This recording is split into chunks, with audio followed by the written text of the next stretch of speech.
Gracias Presidenta. Agradezco a la senadora Gina Andrea Cruz su presentación.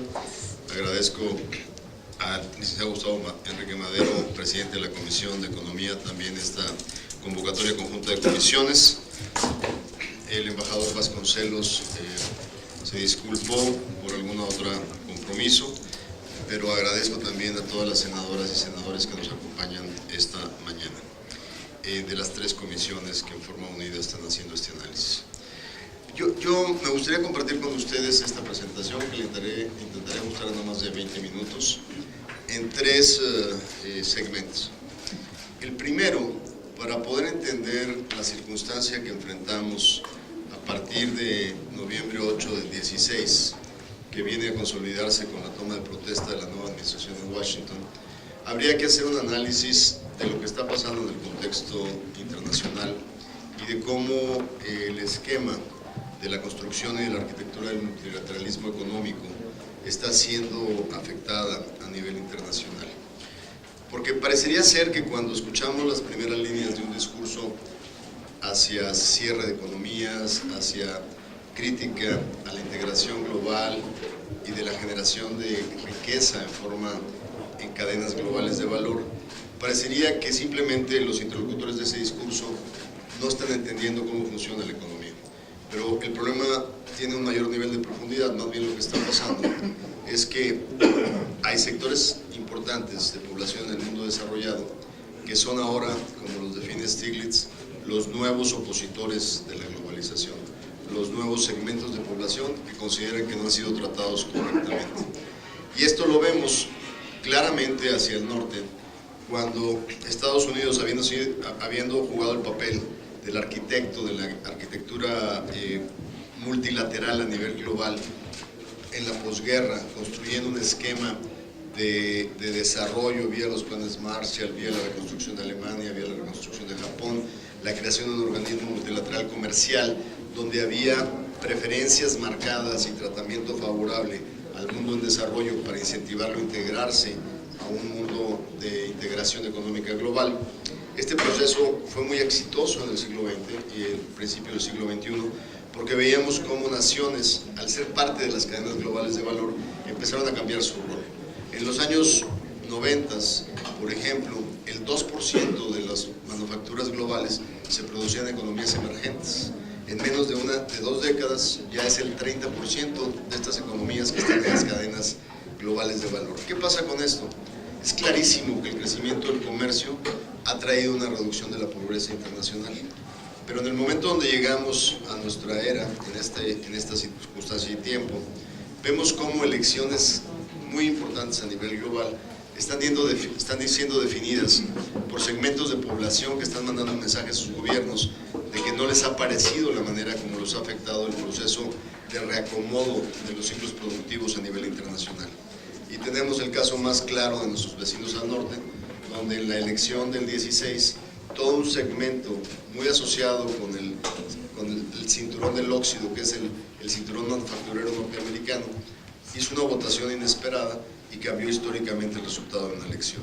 Eso nos dice que no estamos frente a un problema transitorio en nuestra relación al norte, estamos con un reajuste estructural, donde ya la construcción de consensos y de acuerdos tiene que estar permanentemente cerca de la determinación de consensos en democracias. Eso claramente define una estrategia de negociación. No es cuestión de ver cómo atemperamos al nuevo vecino, ni cómo lo aplacamos y le damos 2 o 3 fichitas y esperamos que los vientos cambien y que venga una elección y que lo reemplacen. Yo siempre en esta negociación fui de los que creyeron que no había soluciones rápidas, que había que cimbrarse bien parado y había que enfrentar una negociación a fondo para llegar a acuerdos que fueran realmente integrales y que tuvieran permanencia y mayor seguridad en el tiempo. Y eso es lo que define la estrategia en el proceso de negociación, arrancando inclusive antes del inicio de la negociación formal, con señales muy claras, muy radicales, totalmente contrarias al entendimiento comercial económico de nuestra época. Tenían pretensiones, por ejemplo, a Estados Unidos ya no le gustan los déficits, quiere reducir su déficit con todo el mundo.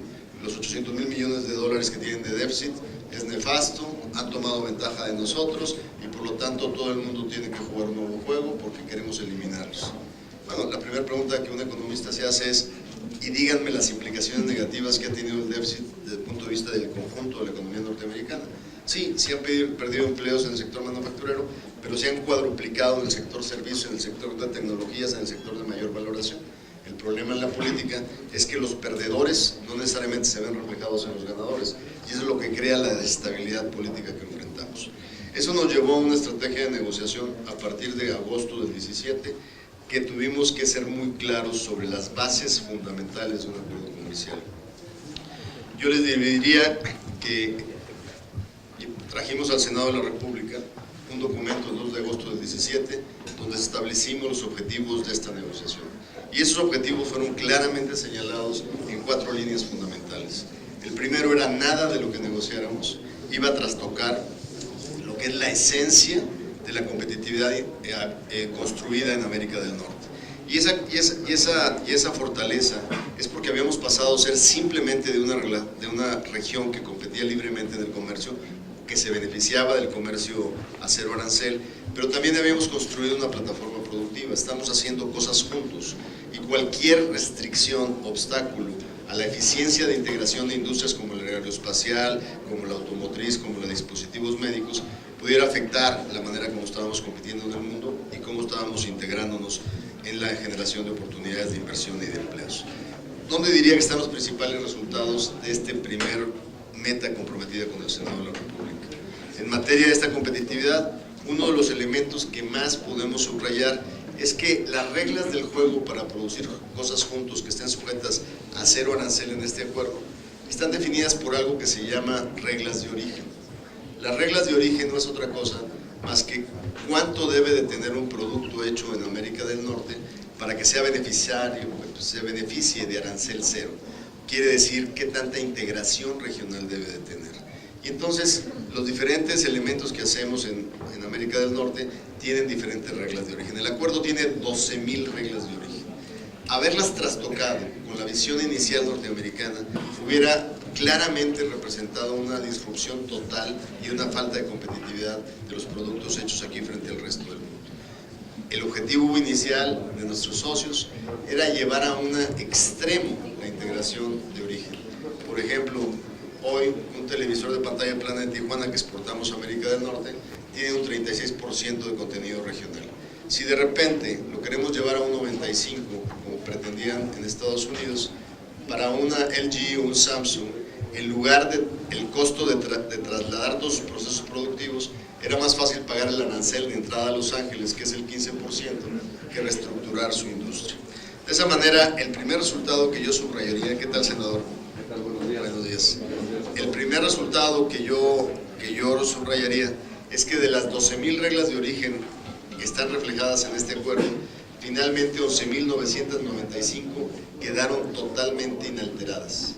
Solo centramos la negociación en 5, que fueron vidrio, fibra óptica, petroquímicos, acero y automotriz. Y de estas 5, yo diría que petroquímica fue una negociación que realmente avanzó con respecto al NAFTA original, y en el nuevo TEMEC tendrán reglas que ellos las consideran de 4ª generación, realmente de un nivel muy avanzado, que lo consideran sumamente favorable.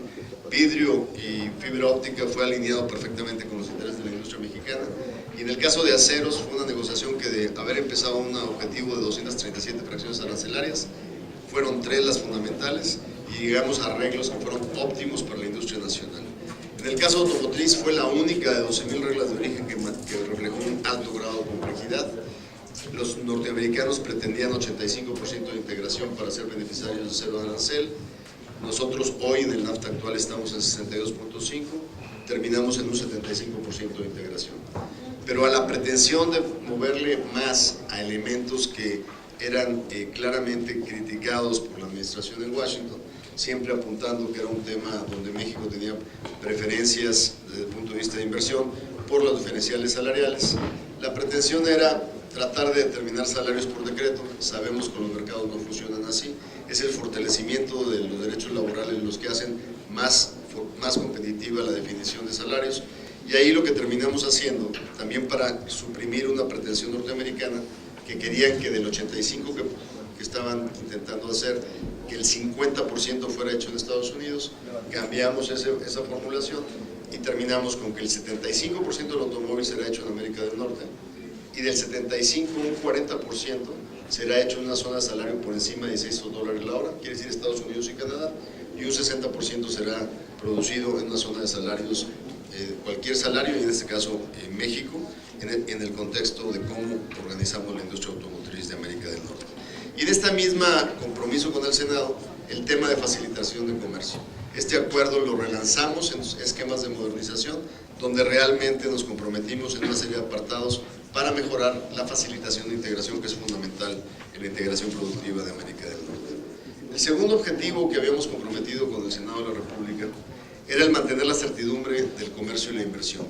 Los acuerdos internacionales comerciales no son solo para facilitar el libre comercio de mercancías. Una gran parte de un acuerdo es para mandar señales claras de compromiso, de certeza, de estabilidad y de garantías y disciplinas para poder generar la confianza en la inversión conjunta en América del Norte. Y uno de los retos que teníamos es que desde el inicio de la negociación Estados Unidos había tomado una posición donde querían destruir todos los mecanismos de solución de controversias. Bajo el posicionamiento del lema aquel de América primero y de nada puede estar por encima de las leyes americanas, querían prácticamente destruir el sistema de solución de controversias. ¿Por qué es fundamental el sistema de solución de controversias? Porque es el único que nos da certidumbre de que el socio unilateralmente no va a tomar decisiones que no sean necesariamente equilibradas dentro de los acuerdos alcanzados. De esta manera nos pusimos a trabajar. ¿Qué estaba en riesgo? La desaparición del capítulo 19 de solución de controversias comerciales, estaba en juego el debilitamiento del capítulo 20 para dirimir controversias Estado a Estado, que son los que le dan la solidez al acuerdo, y el capítulo 11 de controversias inversionista-Estado. Al fin del día, ¿qué logramos? Preservar en su integridad el capítulo 20, preservar en su integridad el capítulo 19 y preservar la parte más importante de las inversiones que se ejercen en México en el capítulo 11.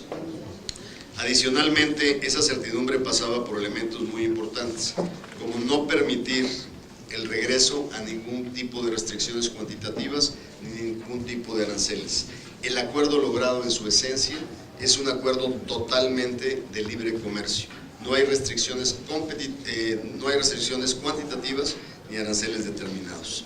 Dentro de esto, había una amenaza también para la certidumbre del comercio sobre un instrumento que querían introducir para hacer de manera rápida investigaciones estacionales en productos perecederos, que era violatorio a la Organización Mundial de Comercio.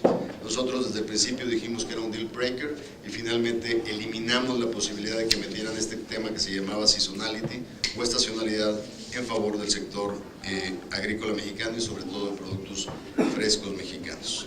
Mantuvimos para la certidumbre nuestra capacidad de responder ante agresiones arancelarias o acciones como las que usaron en este NAFTA actual en materia del acero, teniendo nuestra capacidad de poder contestar inmediatamente y antes que cualquier nación en aranceles a productos importantes de exportación de Estados Unidos a México, como lo hicimos en esta ocasión. El nuevo NAFTA lo mantiene.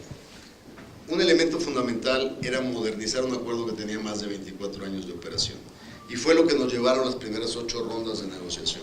Nos propusimos ir avanzando en lo que no representaba un alto grado de complejidad o de controversia, y realmente aprovechamos la primera parte del año en aproximadamente 10 capítulos de ir modernizando el NAFTA, introduciendo elementos que no existieron en su primera negociación: telecomunicaciones, comercio electrónico, tecnologías de la información para los nuevos sectores manufactureros basados en IT o en tecnologías de la información.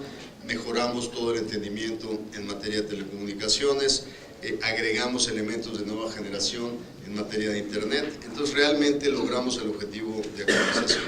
Y luego, claramente, era muy importante dar un relanzamiento a un acuerdo de mayor calidad.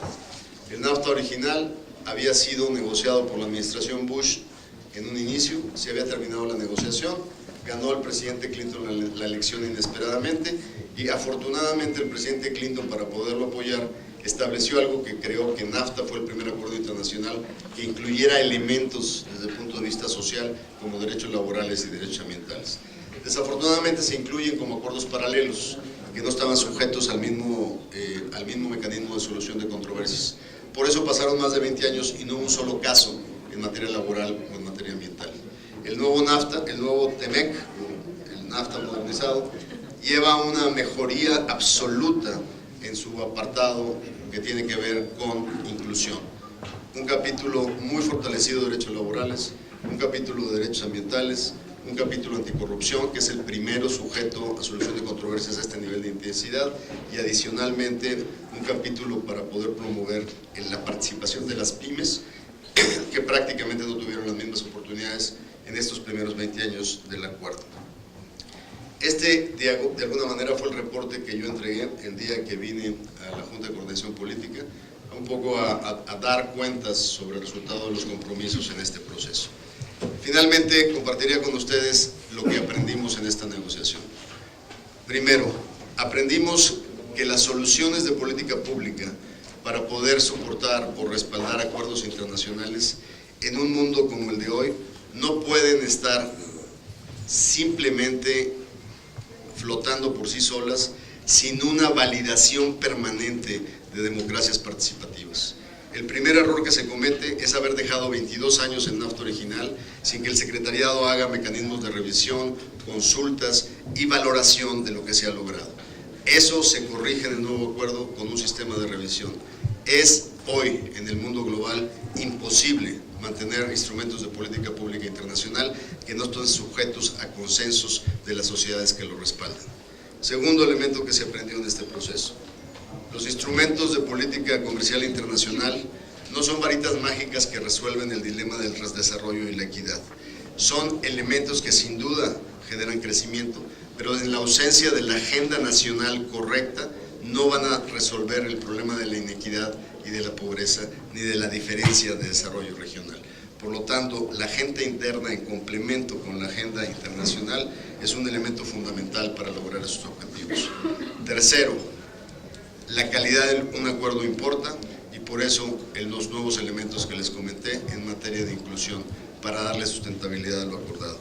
Y por último, no se puede avanzar en la ejecución, por más positiva que haya sido 20 años, sin haber estado claramente en una interrelación con nuestros aliados continentales para seguir apoyando la validación de lo acordado, porque si no, volveríamos a estar una vez más, 22 años después, frente a la coyuntura de la posible salida de nuestro principal socio comercial. En resumen, el acuerdo que ustedes han estado consultando es un acuerdo que sin duda mantiene y respalda el espíritu original, le da un fortalecimiento en sus esquemas de inclusión y sin duda le da un mecanismo de revisión que, a diferencia de lo que tenemos hoy, le daría fortaleza a través del tiempo. Ahí sería cuanto, Presidenta, y estoy a las órdenes de las señoras y señores senadores.